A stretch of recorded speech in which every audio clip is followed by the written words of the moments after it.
Je déteste les inégalités sociales. Depuis quelques semaines ici au Québec, il y a un front commun de syndicats qui fait beaucoup de bruit dans les médias parce que les négociations qui sont menées avec le gouvernement du Québec pour le renouvellement des conventions collectives des travailleurs de la santé et de l'éducation, ces négociations-là n'avancent pas. En plus, depuis quelques jours, il y a des mouvements de grève qui ont débuté, donc vraiment, ça fait vraiment beaucoup de bruit dans les médias.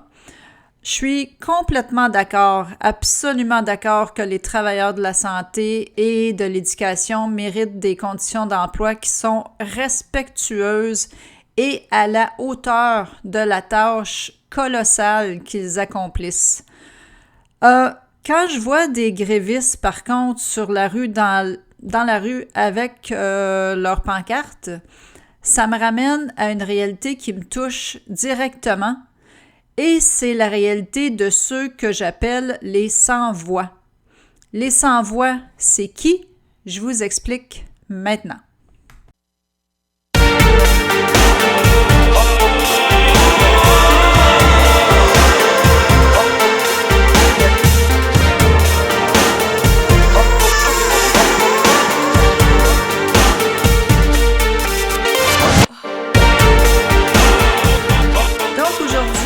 Je vais vous parler de la réalité de ceux que j'appelle les sans-voix. Les sans-voix, c'est des travailleurs de la santé. C'est des travailleurs essentiels. C'est des piliers du soutien à domicile au Québec. C'est les travailleurs du programme d'allocation directe Chèque emploi service. Mais ces travailleurs-là, vous ne les verrez pas sur les lignes de piquetage, tout simplement parce qu'ils ne sont pas syndiqués. Pour plusieurs travailleurs, le chèque emploi-service, le programme, travailler avec le programme chèque emploi-service, ce n'est pas leur choix numéro un. En fait, il y a plusieurs travailleurs qui refusent carrément de travailler avec ce programme-là. Pourquoi? Premièrement, parce que le salaire est largement inférieur à ce qui est offert dans les établissements du réseau de la santé. Et en plus, le salaire est variable d'une région administrative à l'autre au Québec. Pourquoi? On ne sait pas vraiment, mais le salaire d'une région à l'autre n'est pas le même. En plus, les avantages sociaux pour les travailleurs, ils sont inexistants. Donc, il n'y a pas d'assurance collective, il n'y a pas de régime de retraite, rien du tout. Les horaires dans ce type de travail-là, c'est variable, c'est absolument imprévisible, c'est discontinu tout le temps. Aussi, les travailleurs qui desservent plusieurs usagers doivent se déplacer d'un usager à l'autre et les frais de déplacement, le temps de déplacement, ce n'est pas remboursé aux travailleurs du tout. Et ensuite, il n'y a aucune formation.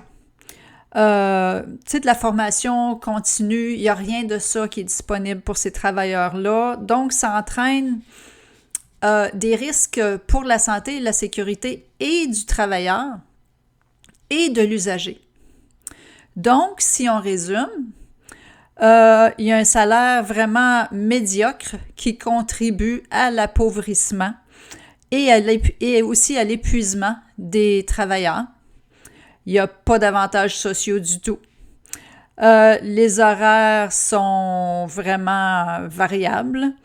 Il y a des frais et du temps de déplacement qui n'est pas remboursé. Il n'y a pas de formation. Il y a des risques élevés d'accidents et de blessures. Aucune représentation syndicale. Donc, aucune voix. C'est pour ça que je dis que ces travailleurs-là, ce sont des sans-voix. Vous me demanderez peut-être pourquoi ces travailleurs-là ne sont pas syndiqués. Le problème réside dans le fait que dans la forme actuelle du programme Chèque emploi-service, l'employeur, c'est le statut juridique d'employeur est attribué à l'usager. Donc, chaque usager qui engage des travailleurs pour lui fournir des services, des soins de santé à domicile, chaque usager est l'employeur. Donc ça crée une constellation d'employeurs pour tous les travailleurs. Donc, le pouvoir d'action des travailleurs dans cette situation-là, c'est absolument inexistant. Les problèmes de ce programme-là, du programme Chèque emploi service, ces problèmes-là sont connus depuis très longtemps, sont dénoncés et par les usagers et par les travailleurs depuis vraiment longtemps. Mais à ce jour, il n'y a pas encore de réforme du programme à l'horizon. Ce programme-là, il a été mis en place pour justement prendre un virage vers le soutien à domicile, mais un virage, je dirais, excusez l'expression, mais un virage cheap, un virage bon marché, parce que avec ce programme-là, le gouvernement économise beaucoup en frais pour des infrastructures, pour du matériel, et puis comme c'est des emplois qui sont peu qualifiés, le salaire est fixé à un taux très bas. Donc, c'est des économies, en fait, pour le gouvernement.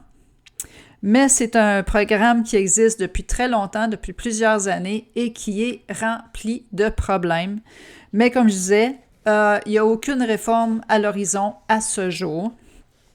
Donc, je voulais aussi mentionner qu'en juin 2022, le gouvernement du Québec a confié à la commissaire à la santé et au bien-être le mandat d'analyser tous les programmes de soutien à domicile et de revenir avec des recommandations. Donc, la commissaire, elle a publié son rapport final le 16 novembre dernier, donc ça fait quelques jours à peine. Et elle mentionne au point 3.1 de son rapport, dans la catégorie soutien à la personne, la commissaire juge très insatisfaisant le degré de mise en œuvre de simplification des processus administratifs.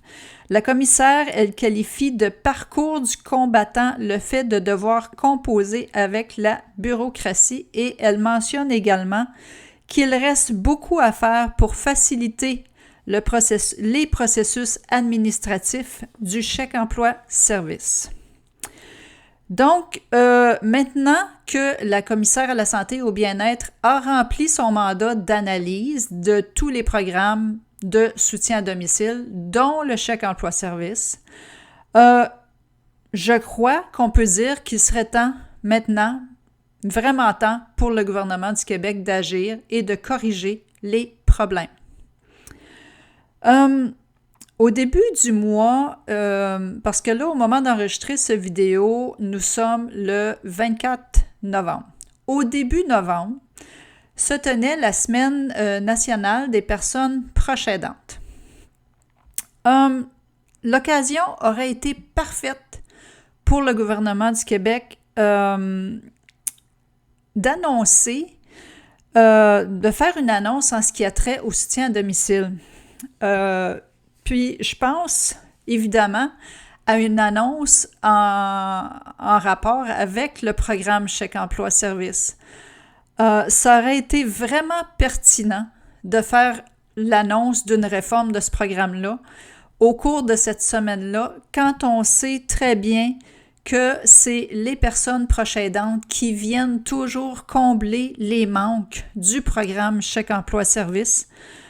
Des problèmes qui, je le répète, sont connus depuis très longtemps. Donc, ça aurait été vraiment pertinent pendant cette semaine-là que le gouvernement nous annonce « Hey, on va réformer ce programme-là ». Mais non, cette annonce-là n'est pas venue. Je vis au pays des licornes, je crois. Au lieu de ça, on nous a annoncé que le gouvernement du Québec va verser une subvention entre 5 et 7 millions pour la visite d'une équipe de la Ligue nationale de hockey à Québec. Une visite qui, en tout cas, jusqu'à maintenant, là, les retombées économiques de cette visite-là sont inexistantes. On apprenait aussi que le Centre hospitalier de l'Université de Montréal, le CHUM, a dépensé 60 000 de fonds publics pour offrir une formation de l'École nationale de l'humour à des cadres de l'établissement. Je peux vous dire que cette formation-là, qui est intitulée Compétences humour pour les gestionnaires, cette formation-là ne fait pas du tout rire les usagers et les travailleurs du programme Chèque emploi service. Quand on voit autant d'argent partir à gauche et à droite, vraiment on se pose des questions sur l'importance qui est accordée au soutien à domicile, vraiment. Je suis moi-même une employée du programme Chèque emploi service. Je suis donc moi-même une sans-voix, mais je prends la parole aujourd'hui avec toutes les autres sans-voix comme moi. Comment? On prend la parole avec une pétition citoyenne. Cette pétition-là, on veut qu'elle parle fort, vraiment, et qu'elle se fasse entendre jusqu'au Parlement à Québec. Je termine en vous disant, plutôt en vous mentionnant, que pendant que les élus du gouvernement du Québec se sont votés une augmentation de salaire de 30% il n'y a pas longtemps, en fait au début de l'été, les employés du chèque emploi-service, eux, ils ont reçu une indexation de leur salaire, une augmentation de, tenez-vous bien, 25 cents de l'heure. Ouais. Donc, j'ai reçu sur ma paye une augmentation de 25 cents de l'heure. Tiens, ma grande, va t'acheter des canedés. C'est assez insultant. Merci. Et je peux vous confirmer que la colère est grande parmi les travailleurs du chèque emploi-service et parmi les usagers aussi, parce que les usagers, il ne faut pas oublier que les personnes qui veulent engager du personnel avec ce programme-là peinent à le faire. C'est difficile de trouver des gens qui vont accepter de travailler à ce salaire-là. Et plusieurs usagers vont fouiller dans leur poche pour donner un supplément à ce salaire-là pour s'assurer trouver un travailleur, une travailleuse et ensuite garder le travailleur ou la travailleuse. Donc, c'est tout un problème pour le recrutement et la rétention de personnel.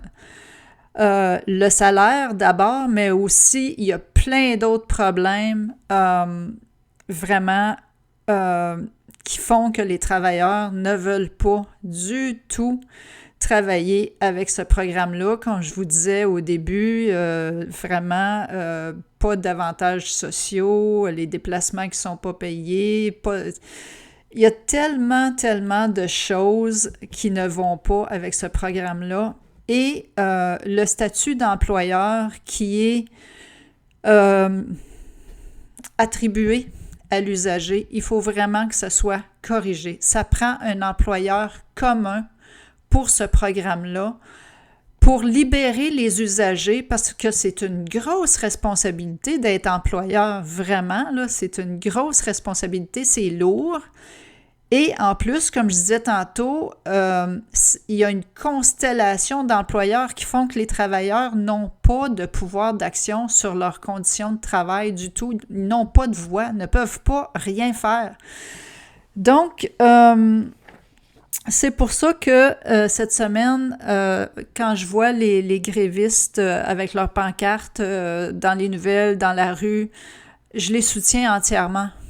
Mais ça me ramène vraiment à la réalité des travailleurs du chèque emploi-service qui, eux, n'ont pas ce pouvoir-là et qui font vraiment de leur mieux pour faire leur travail mais qui aimeraient vraiment obtenir la reconnaissance qu'ils méritent et les conditions d'emploi qu'ils méritent. Parce que, comme je le disais tantôt, ces travailleurs-là, ce sont des piliers du soutien à domicile.